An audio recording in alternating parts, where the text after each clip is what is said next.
Sup guys, it's been a while since I've gathered my thoughts about the upcoming new characters. I mean not even new, but like I'll also talk about Acheron and how you probably shouldn't skip her if you were planning on skipping her. But yeah, here are those four characters.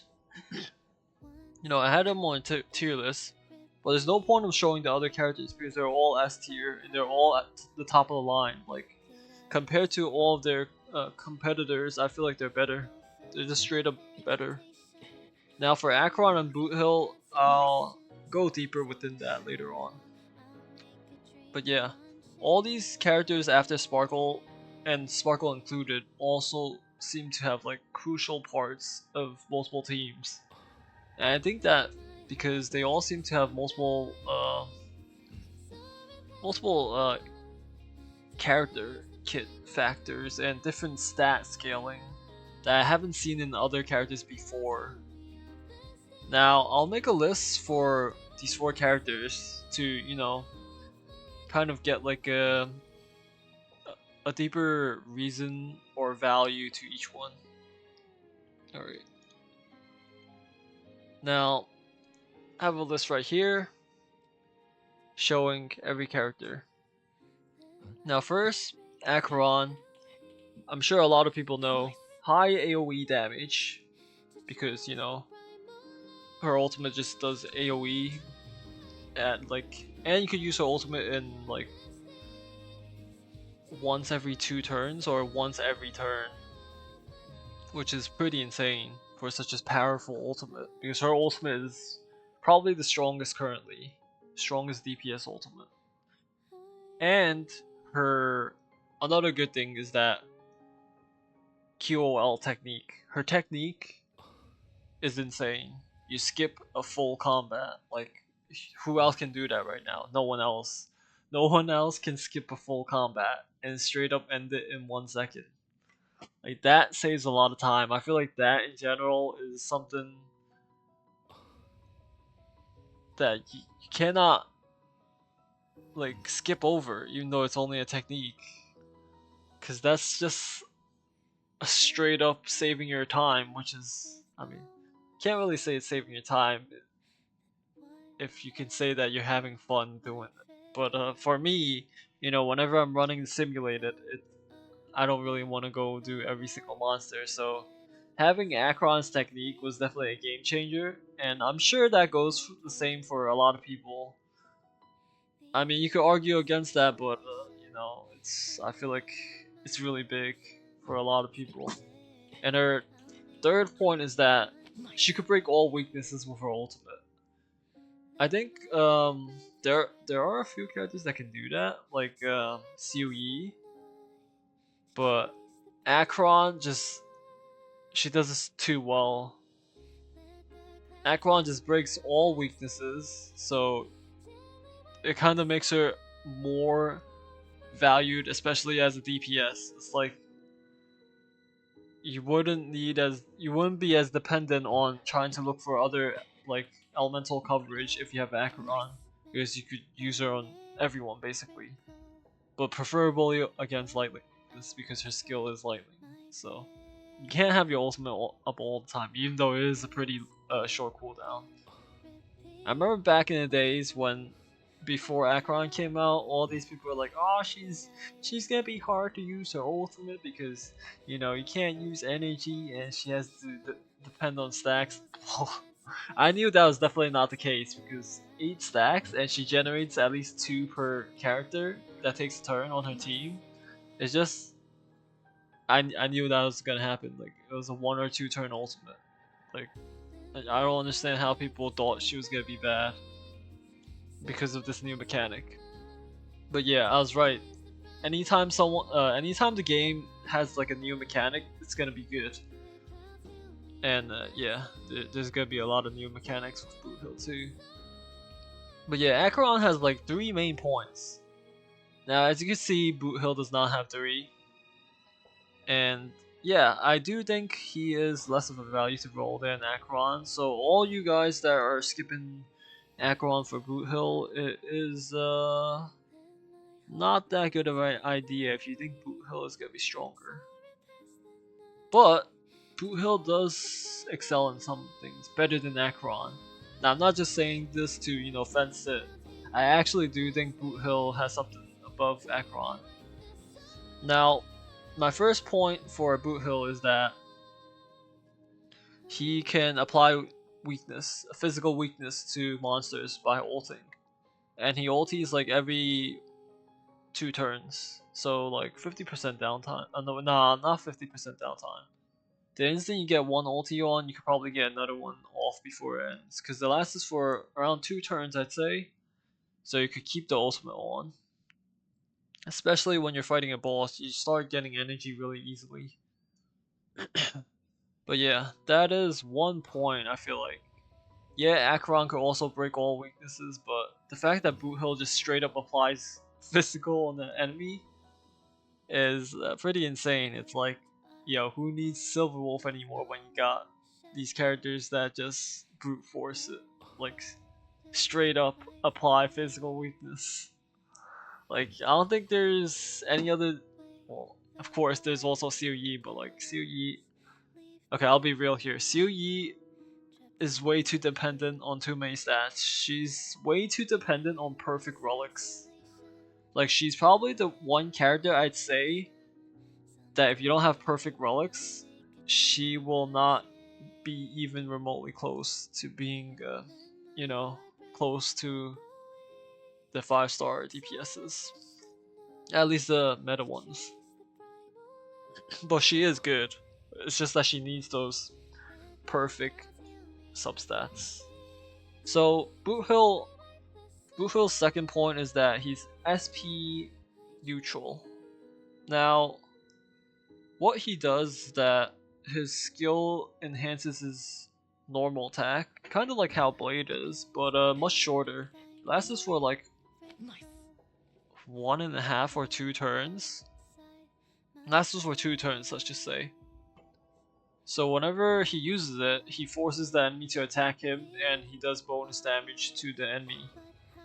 I don't really know how it works. I didn't really look up into it. I just, somehow YouTube feed, popped open the video, and I was like, "Ooh, I'm curious." So I just clicked open, and I saw it. But yeah, that's what he does. So his main DPS, or how he outputs the DPS, is his normal attack. Now, just by that, he's a good character because we got Blade that uses normal attacks, and when Blade first came out, he's hella good. Is the only reason why Blade isn't popping off is because there's not much teams that revolve around HP scaling, and once there is, Blade is probably gonna pop off again. But right now he's in the sewers because there's not, other than Fu Xuan, there's no other characters. I guess Jing Liu does use HP, but it doesn't revolve around Blade. It revolves around Jing Liu, so yeah. And also, same for Jing Liu. She uses her spammable skill. It's kind of like a normal attack because she doesn't use skill points, but yeah. So it just makes Boothill really simple to use. You just spam your normal attack. That's your main output. And yeah, I feel like those are the only 2 points for Boothill. Now he has less value than Acheron, that's for sure. 100% a fact, guaranteed. And that is why I recommend rolling for Acheron over Boothill. Now, how is the damage compared to Acheron? I'd say he actually does the same amount of damage of Acheron. Or more. Like, if given the specific scenario, and how likely is this scenario? I'd say, as long as you're fighting a boss that has tanky HP, like at least the stronger bosses, and yes, bosses are getting tankier nowadays, so this could be put into action really quick soon too. So he's really good at taking down tanky bosses. Now, his damage from his normal attack, it's scaling. Like it scales up the more he attacks. So he also has like this passive where the more times he breaks someone, the more damage he does, and it's really high multiplier.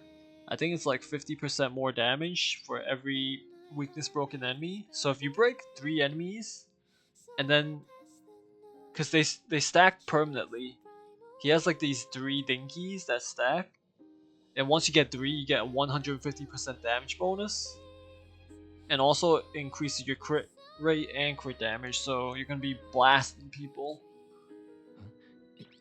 And I've seen these numbers on YouTube. It does like 250 to 600k damage with a normal attack.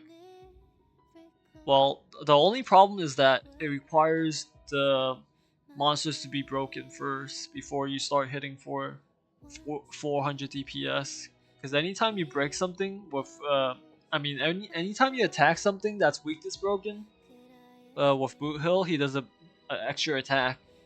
It looks like a follow-up attack, but it's not. It's just part of his damage on his normal attack. So he's not really a follow-up character. He's just a normal character that does more damage whenever weakness broken. But yeah, it isn't really a positive point. It's more of a downside though, I'd say, that you require the enemy to be weakness broken. So you need a specific team for him. You need the MC, the Harmony MC that increases, because the Harmony MC that's coming out is gonna be a break buffer. It's pretty impressive, so I do recommend everyone to start working on their MC if you ever decide to build like a breaking team, because he's gonna be required, and that's what boothill needs. Probably needs MC, Yormei's the best buffer for break, and then probably like a sustain or something. If not, you could do another break character. I mean, Gallagher works too. Gallagher is a break healer, so it does stack up really well. But yeah, boothill has a lot of downsides, but once you get over it and you're able to get the boss, I mean the enemies, to be weakness broken, he starts popping the hell out more than acheron could pop out when she ultis. Like every normal attack is an acheron ulti. That's what boothill becomes. If you manage to get to that point where you're constantly breaking someone, it basically means that you're doing acheron ulti DPS every single normal attack, making him super powerful. And that's why I don't want you guys to underestimate boothill, even though acheron currently still has more of a value to pulling her. Okay, let's just get over to the next character. Now, the next 2 characters are going to be buffers, Aventurine and Robin. I mean, the sustain and support units. Now, Robin's going to be a buffer, Aventurine's going to be a sustainer. Now, they both provide some sort of damage output. It's actually like a big change. Like, so far, every single support don't really do damage. Like, the highest support damage that we usually get are like with probably Tingyun's Benediction with the extra lightning damage, or with Payla's ultimate, because Payla spams her ultimate a lot. And what else? Silver Wolf does some damage, but you know, it's not much. Like these characters that people call sub DPS supports, they don't actually do much damage. Sub DPS, I mean. Well, here comes the change, because Aventurine and Robin, they do massive damage. They're like a massive counterparts. Like they have 2 roles they're able to fill, and that's why I think they just outbeat everyone that tries to compete with them. Now, Aventurine is the sustain DPS. Robin's gonna be the buffer DPS. So they fit different roles. So you could roll for both of them if you want both of them. Now, let's go over. I don't know why I have Aventurine after Robin, but let's go over Robin first. Even though Aventurine's coming out in 1 week. Sorry for messing you guys up, but yeah. Okay, so Robin's first point is that she's DPSing as a support. And that's a really big one, because most of the time, we have our supports, and it's kind of it kind of sucks because whenever we're doing double supports, that means we're wasting a damage dealer. Because we're always using Yuanmei, and Yuanmei is like the more DPS, the more value you get out of her buffs. And that's why this is such a game changer, because that means you don't waste a DPS slot. You have another buffer and another DPSer. So it gives out value to your other supporters too. Because I'm pretty sure in the future, one day we're gonna reach a point where we're all just gonna have DPS buffers, and they just all buff each other and they all do DPS. I feel like that's like the top notch thing that comes out in the future, like in the far future though. But yeah, Robin is gonna be the starting point for this. And how do I explain this damage as best as I can? So her ultimate is what gains the damage, and her ultimate probably has like a 30% downtime, so it's 70% of the time it's gonna be up, unless you have. I guess the only way for you to keep her ultimate 100% up is if all your DPSs have like insanely fast speed. If all of your DPSs attack twice per turn, you're able to keep it 100% up. Because how you get energy on Robin is that when your allies attack, they actually get her energy, and that's the main way to get her energy is for your allies to attack. So the faster your allies attack, the more energy she gets, and the faster you can ulti. And you want to have that ultimate up as much as possible, because the ultimate is where the damage comes from. Her ultimate is literally, the best way to explain it is Teng Yun's benediction. So whenever you attack with an ally that has benediction, it applies the extra attack. That's exactly how Robin's ultimate works, except instead of electric, it's gonna be physical, and it's at a much higher scale. Like you're gonna be hitting for 30 to 60k damage per Robin bonus hit, and you're gonna be thinking, okay, if it's really that OP, then there must be a limit on how much times it could be hit. And here's the thing that blows people's mind: there's no limit. You can use that shit as many times as you want within the time limit, though. There is a time limit, because the ultimate lasts for one turn, and you're probably thinking, oh, one turn? That means one per character hit? Well, how the ultimate works is that it's a really slow moving. You know how in battle on the left side you have all the characters moving in the row based on your speed? Yeah, so it has to do with the speed. So you might think, oh, just build Robin really slow, and yeah, you probably do have to build Robin really slow, but it doesn't matter because how her ultimate works, it doesn't count Robin's speed, it counts as a separate entity. It's kind of like Lightning Lord. They have a separate speed. So the ultimate speed has a constant 90 speed, and 90 is pretty slow. So that means most characters are gonna have to move twice before that ultimate even ends. So yeah, that's how. I guess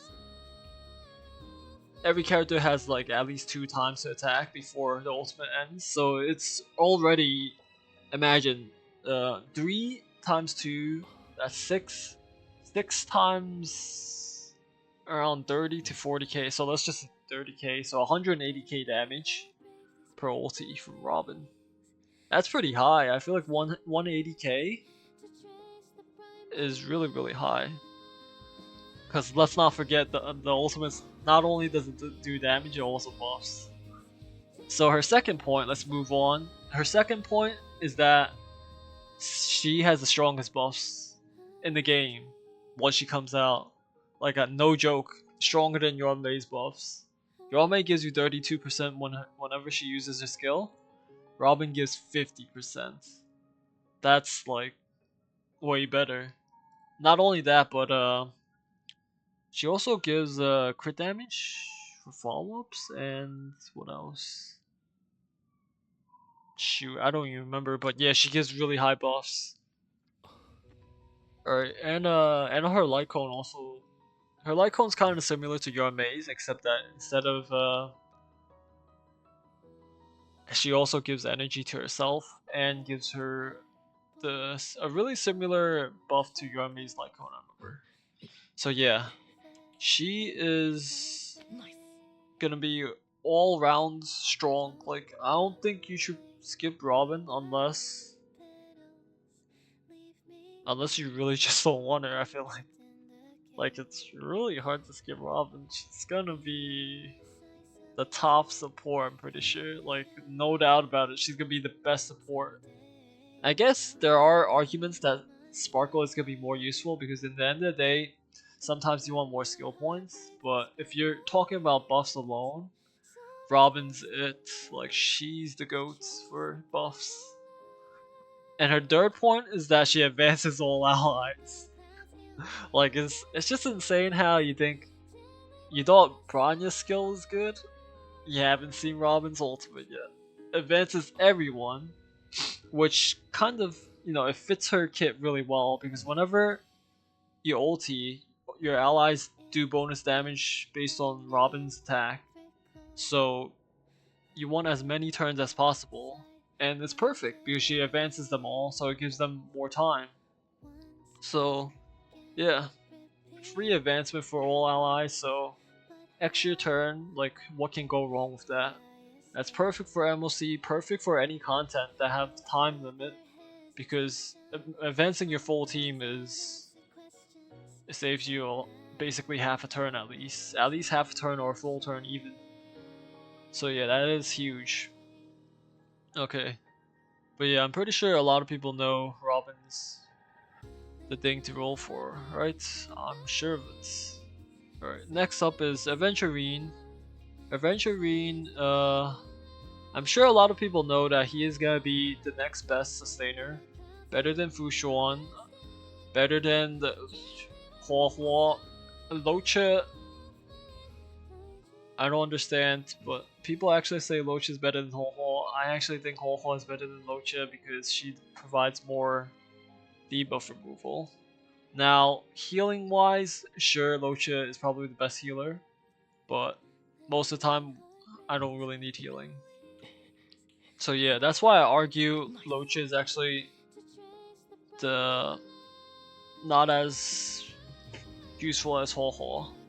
But yeah, for sure, Aventurine is gonna be the top of the line sustain, better than Fushuan, and here's why. It's because he does not even require skill points to use the shields. Now, obviously, the free shields aren't as strong as the shield that you get from using a skill point, but it's good enough because the way to get his shield is whenever he does a follow-up attack, he gets a shield back, and it's around half of a skill shield, which is strong enough in most cases. But if you're fighting a boss that does like a one shot, I guess you maybe have to pull out a skill point to, block the full attack. If not, you could just not use a skill point and you'll still survive with the free shields. So yeah, he's SP positive. He's probably the most SP positive character of all the sustains. Comparing to Locha, I'd say they're on the same terms when it comes to saving SP, which is really really good because Locha's main thing is SP positive. Like if you're rolling for Locha, you're rolling for SP positivity. But yeah, the second point is that he's a sub DPS, kind of like how Robin is, but not as much as Robin. His damage scaling is based on defense. He's the first character to have defense scaling for everything. So that's another game changer because you know how Marge scales off of defense, but her follow up scales off attack. It yeah, that's just messed up. But however, Aventurine does not do that. Aventurine's normal attacks actually scale off defense too, so he's gonna be popping 20 to 30k damage normal attacks, and his follow up attack is probably gonna be a stronger version, so it's gonna be like 40k damage whenever he does a follow up attack, but attacks randomly. It starts like hitting every single mob in the board for a random amount based on the amount of stacks you got. I think it's like 7 hits every time. Yeah, 7 hits whenever you follow attack, and you also get the shield back whenever you do that. But yeah, he does a pretty solid amount of DPS. He also does damage with his ultimate and apply a debuff. So he's really good for acheron teams too. And basically any team that needs debuffs because he provides... He's probably the best sustain to apply debuffs with because he ultis quite often. So yeah, there's that. And his third point is that he gives you a free 50 effective resistance for all your teammates that have a shield on, which is all the time basically, because when are you not having a shield with aventurine? Unless you're getting one shot, I guess, but that's a different story. But yeah, free effect res, which is, I guess, could be a down and good side. People argue that 50% is not enough because there's a lot of times where even though you're building a lot of effect res, you still get effect. But you know, based on RNG. So if you ever have that bad of luck, just restart the game. But yeah, 50%, at least they give you the chance, you know.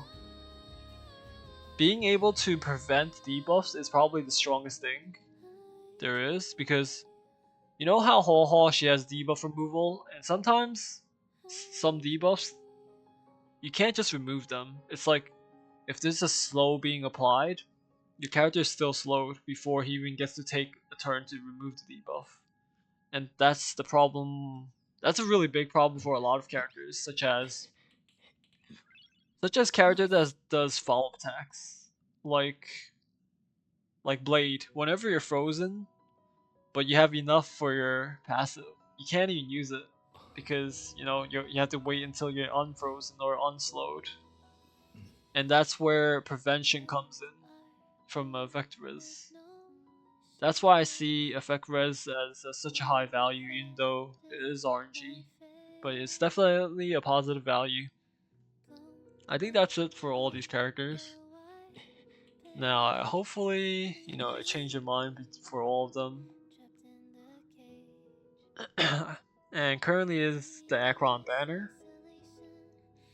which I got. I got acheron E0 with her light cone. I'm really tempted to get her E2, but I just don't have enough rolls. It's just not possible. I don't see it happening. Plus, I also want Robin. I'm tempted to get aventurine, but you know, Robin's right after aventurine, so I can't just. Maybe I can, because you know, anniversary free 10 pull. So maybe I'll do like a 20 pull aventurine, see what happens. Definitely skipping his light cone, because aventurine's light cone, I've heard many people agree that it is ass. It gives aventurine more damage, but I'll be real here. It's not worth rolling his light cone for a bit more damage. It also applies a debuff whenever whenever you do a normal attack too or something. But he has many other options that also does the same, so it's like if you really want that, you just do like 4-star something. But yeah, skip his light cone and roll for him if you ever want a aventurine. Robin, on the other hand, I'm planning on rolling for her and her light cone. And honestly, anytime you roll for a Harmony character, I suggest you roll for the light cone too, because Harmony light cones are... I feel like every single Harmony light cone is broken. Like Yame's light cone was broken. It gives you a free skill point every time you ulti, and also it gives you a damage buff, and the amount of stats it gives for your break effect is insane. And then after that was Sparkle's light cone, and Sparkle's light cone definitely pops off. It gives you 60% crit damage in total for Sparkle herself, 12% crit rate. Wait, was it 12% or 8%? Shoot, I don't even remember. I think it was 12%. Yeah, I'm pretty sure it's 12% for everyone on the team at all times, because it's for 4 turns every time you ulti, and you ulti every 3 turns, so basically it's all times. Imagine getting 48% crit damage for all your characters and 12% crit rate for all your characters at all times. That's like one free relic, at least one free relic for all your characters. And that is heavy, heavy value. So based on that, I'm pretty sure I'm rolling for Robin's light cone. Like there's no way it's not broken. But yeah, so what are my thoughts on the characters that I'm gonna skip? I'm actually thinking of skipping boothill. Like, I just don't think I need a single target DPS. Definitely not a single target DPS because I've never seen a point where I really wanted a single target DPS. He is really powerful, but it's just I don't need that power right now at least. Like I don't see where I'm struggling and that requires physical single target. Like every single time I'm just struggling in pure fiction and pure fiction only. MOC I clear really easily nowadays. In fact, I can auto battle MLCs and still beat it with 3 stars as a free to play. So that's why I'm thinking of skipping on Boot Hill. And also I'm just not feeling the break meta. Even though every single character nowadays have like some sort of break like inside their kit. It's just I'm not a fan. Aventurine, I might have to skip him for Robin. I feel like I cannot skip Robin and her Lyconis. Robin's not a skippable for me. Like she's just too good. She's good for anyone that wants to clear the end game really fast or really well. She is gonna pop off for real, like no doubt. But yeah, that's just my thoughts on who to save on skip for. Pretty sure there's some future characters like Sam that I also want to roll for. Hopefully they don't come right after boot though, because I need to save. Like right now I have 100 rolls, and I'm pretty sure 100 rolls ain't getting me more than one character with the light cone. But yeah. Alright, what else do I have to talk about? Future content in starrail. I feel like we've reached the point where we don't really have different content anymore. Like, patch 2.1 came out and we don't really have new endgame. It's just pure fiction and MLC, and I really think that's just it. There's not gonna be anything special, like any sort of raid boss or something like that. So it's really just gonna be repetitive, pure fiction, and MLC. And I noticed that pure fiction, it rotates within these three. It rotates between DOT, follow up, and ulti damage. I think that's it. Follow up, DOT, and ulti. What else? I think that's it. Those three rotates between those three different types of team comps, and that's kind of sad. I kind of wish there was more, but you know, it really is just those three team comps that it rotates between. Because as you can see, the current pure fiction is literally the same as the first one with Argenti, except that the sub buffs are a bit changed up, but they're really just the same. But yeah, that's all I have to say about future content. So as you can see, you know, you should probably start building characters that have AoE for pure fiction, because in my opinion, pure fiction is probably harder than MOC. So just keep finding AoE units that have good elemental coverage, and you're probably good for the future. What's next? The current meta is just strong DPS. I feel like a powerful buffer and a powerful DPS. I guess that's not really meta, but how can I say this? A strong a strong AoE DPSer. That's the meta for all times. A strong AoE DPSer. That's also not a meta, but I don't know what else. Because I know in the future, when Blue Hill comes out, it's gonna be the break meta. I mean, not really a meta, but like a new comp. Because right now, we do have a break comp, but it's not good. Yi doesn't pop off. At least good enough to pop off. But when boothill comes out, break is gonna really pop off. You're gonna be seeing some insanely high numbers from boothill. In fact, it could be higher than acheron's numbers, I'd say.